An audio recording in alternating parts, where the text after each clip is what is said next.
Philippe, pleasure to have you with us. Could you provide some context to when you joined Amazon in 2000 and the state of the network in Europe? Yeah, back to 2000, there was we just started France, basically. France opened in end of August, 29th of August of 2000.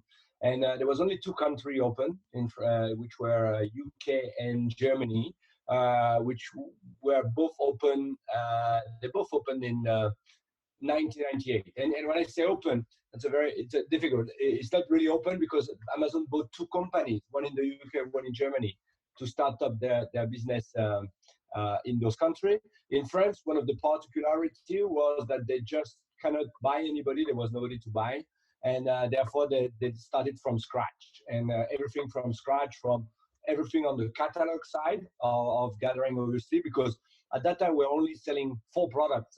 And it was books, obviously, and CD, DVD, and software and video games, basically. That was the only thing which were sold on Amazon at that time, which was the case, by the way, everywhere in the world, even in the US in 2000, but in UK and Germany too. Therefore, there was three websites, and there were three fulfillment centers, one in the UK, one in Germany, and the one that we just opened in France, basically, when I joined. And I've been hired to build the logistics for France, directly in France. And I set up the first fulfillment center and the first distribution network. What are the specific differences between the way that Europe is structured versus the US in terms of logistics and networks?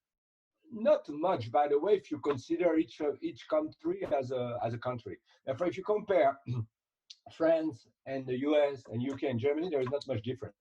Therefore, originally there was one website, one fulfillment center. Now, truly in the US, I believe in 2000, there were maybe three or four fulfillment centers at that time already.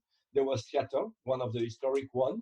There was one in Reno, in Nevada, and there was one in Delaware that I visited when I just joined. And there was maybe one or two other, but there was no more.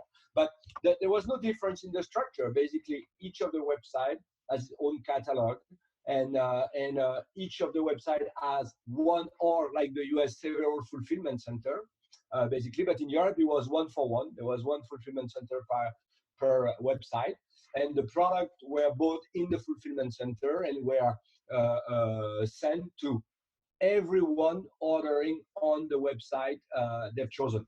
Therefore, for example, if you are French and you want to buy on Amazon.co.uk, you were able to do it, and everything you had to log on Amazon.co.uk. You will receive from UK basically the product you bought. That was the structure, and the same obviously in Germany and in France and the US the same, by the way. Which means each website we're selling all around the world by definition. Therefore, we're able to ship everywhere, and but you had to go on the website you were sourcing the product from, basically.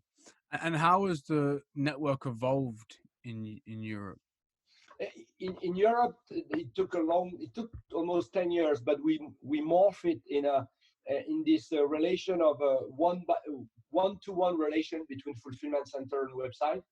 We morphed the what we call the European fulfillment network, where every product in Europe could be seen in every website in Europe and could be fulfilled from any fulfillment center in Europe, more or less. And of course, there are some restrictions. For example, the electronic product, like with the UK plug, you cannot sell them on continental Europe and vice versa, by the way. Therefore, of course, when the product is not allowed to be sold because it's not compatible to the market, they were not. But globally, at the large scale, I will say that's now a unionized market where products are stored anywhere in Europe and fulfilled to anywhere in Europe.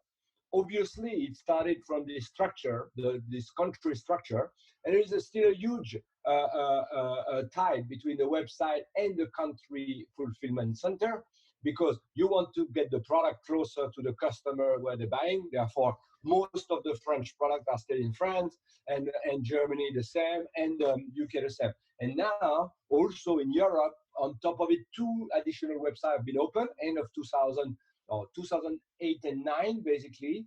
or 9 and 10 maybe, and Italy and Spain, where we grew again. And after some other websites have been opened, not necessarily with fulfillment center, but just with fulfilled from elsewhere, basically. Like the more recent is the Dutch one, the Amazon.nl, where there is no fulfillment center yet in Netherlands, but most of the product are arriving from Germany mostly there.